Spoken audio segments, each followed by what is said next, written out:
என்னது நம்ம பிரதீப் ரங்கநாதனோட டிராகன் படம் நம்ம தளபதி விஜய் மற்றும் Thala Ajith குமாரோட box office records எல்லாத்தையுமே பிரேக் பண்ணிக்கிட்டு இருக்கா. ஓ மை காட், என்னடா சொல்றீங்க? ஓகே கைஸ், இதை பத்தி தான் இந்த வீடியோல நம்ம பார்க்க போறோம். ஸோ கைஸ், வீடியோக்குள்ள போறதுக்கு முன்னாடி நம்ம சேனலை சப்ஸ்கிரைப் பண்ணாம யாராவது வச்சிருந்தீங்கன்னா மறக்காம சப்ஸ்கிரைப் பண்ணிருங்க. ஓகே கைஸ், வாங்க வீடியோக்குள்ள போயிடலாம். நம்ம பிரதீப் ரங்கநாதன் நடிப்புல அஸ்வத் மாரிமுத்து இயக்கத்துல மிக பிரம்மாண்டமா உருவான டிராகன் படம் பாத்தீங்கன்னா பிப்ரவரி 21 தியேட்டர்ஸ்ல வேர்ல்ட் வைடா ரிலீஸ் ஆச்சு. ரிலீஸ் ஆகி அப்பத்துல இருந்து இப்போ வரைக்குமே பாத்தீங்கன்னா சரியான பாசிட்டிவ் ரிவ்யூஸ் வாங்கிக்கிட்டு இருக்கு. அதே மாதிரி பாக்ஸ் ஆஃபீஸ்லயுமே பாத்தீங்கன்னா இந்த படம் ஏகப்பட்ட ரெக்கார்ட்ஸ்லாம் பண்ணிக்கிட்டு இருக்கு. அதே மாதிரி இந்த படத்தோட பாக்ஸ் ஆஃபீஸ் கலெக்ஷன் வேர்ல்டு வைடா இப்போ வரைக்கும் எவ்வளோ வந்திருக்குன்னு கேட்டிங்கன்னா, அதாவது நேற்று வரைக்கும் பார்த்தீங்கன்னா கிட்டத்தட்ட 85 கோடிக்கு மேலே வேர்ல்டு வைடா கலெக்ட் பண்ணியிருக்கு. அதே மாதிரி தமிழ்நாட்டில் மட்டுமே பார்த்தீங்கன்னா ஈஸியாக 50 கோடிக்கு மேலே கலெக்ட் பண்ணியிருக்கு. இன்னைக்கு வேற சண்டே, ஸோ இன்னைக்கு பார்த்தீங்கன்னா பாக்ஸ் ஆஃபீஸ் கலெக்ஷன் அதிகமாக எதிர்பார்க்கப்படுது. ஸோ அக்கார்டிங் டு நம்ம பாக்ஸ் ஆஃபீஸ் ட்ராக்கர்ஸ், இந்த படத்தோட வேர்ல்டு வைட் கலெக்ஷன் பார்த்தீங்கன்னா 100 கோடி இன்னைக்கு இல்லைனா நாளைக்கு வந்துடும் சொல்லியிருக்காங்க. இன்னைக்கு வேற சண்டே புக்கிங்ஸ் எல்லாமே பார்த்தீங்கன்னா செம்ம ஸ்பீடாக போய்கிட்டு இருக்கு.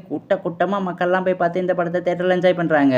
நம்ம பிரதீப் ரங்கநாதனோட டிராகன் படம் பார்த்தீங்கன்னா இன்னைக்கு இல்லைனா நாளைக்கு கண்டிப்பாக பாக்ஸ் ஆஃபீஸில் வேர்ல்டு வைடாக பார்த்தீங்கன்னா 100 கோடிக்கு மேலே கலெக்ட் பண்ணிடும். இது பார்த்தீங்கன்னா நம்ம பிரதீப் ரங்கநாதன் லீட் ஆக்டர் பண்ணுற ரெண்டாவது படம் தான். முதல் படம் பார்த்தீங்கன்னா லவ் டுடே, அந்த படமும் பார்த்தீங்கன்னா ஈஸியாக 100 கோடிக்கு மேலே வேர்ல்டு வைடாக கலெக்ட் பண்ணிச்சு. ஸோ இந்த படமும் பார்த்தீங்கன்னா ஈஸியாக 100 கோடிக்கு மேலே கலெக்ட் பண்ண போகுது. ஸோ இந்த அளவுக்கு இந்த படங்கள் ஏகப்பட்ட சம்பவங்கள் எல்லாம் பாக்ஸ் ஆஃபீஸில் பண்ணிட்டு இருக்கனால இந்த படத்தோட ஆக்டரான நம்ம பிரதீப் ரங்கநாதன் பார்த்தீங்கன்னா ஈஸியாக நம்ம தமிழ் ஆக்டர்ஸோட டாப் டவுன் லிஸ்ட்டில் வந்துட்டாரு. அதே மாதிரி நம்ம தமிழ் சினிமாவுக்கு பார்த்தீங்கன்னா எல்லாருக்குமே ஃபேவரட்டான ஒரு கமர்ஷியல் ஹீரோ கிடைச்சிருக்காரு. தமிழ் சினிமாவில் இருக்கிற மக்கள் எல்லாருமே பார்த்தீங்கன்னா கண்டென்ட் ஓரியன்டட் ஃபிலிம்ஸை விட கமர்ஷியல் ஃபிலிம்ஸை தான் லவ் பண்ணி தேட்டரில் போய் பார்த்து என்ஜாய் பண்ணி செலிப்ரேட் பண்ணுறாங்க. அதே மாதிரி நம்ம பிரதீப்புமே பார்த்தீங்கன்னா அவரோட ஸ்கிரிப்ட் செலெக்ஷனாக இருக்கட்டும், அவர் ரைட் பண்ண ஸ்கிரிப்டாக இருக்கட்டும், எல்லாமே பார்த்தீங்கன்னா ஈஸியாக யங்ஸ்டர்ஸ் கூட கனெக்ட் ஆகிற மாதிரி ரைட் பண்ணிடுறாரு. ஸோ அதுதான் பார்த்தீங்கன்னா நம்ம பிரதீப்போட சக்ஸஸுக்கு சீக்ரெட்னு சொல்லி ஆகணும். ஸோ கைஸ், இவர் பார்த்தீங்கன்னா இன்னும் ஏகப்பட்ட சாதனைகள் பார்த்தீங்கன்னா தமிழ் சினிமாவில் பண்ண போகிறாரு. இதோட பார்த்தீங்கன்னா இந்த வீடியோ ஆஃபீஸில் எண்ட் ஆகுது. இந்த வீடியோ பிடிச்சிருந்தா லைக் பண்ணுங்கள், கமெண்ட் பண்ணுங்கள், சப்ஸ்கிரைப் பண்ணுங்கள். தேங்க்யூ ஃபார் வாட்சிங் guys. Will meet in our next video.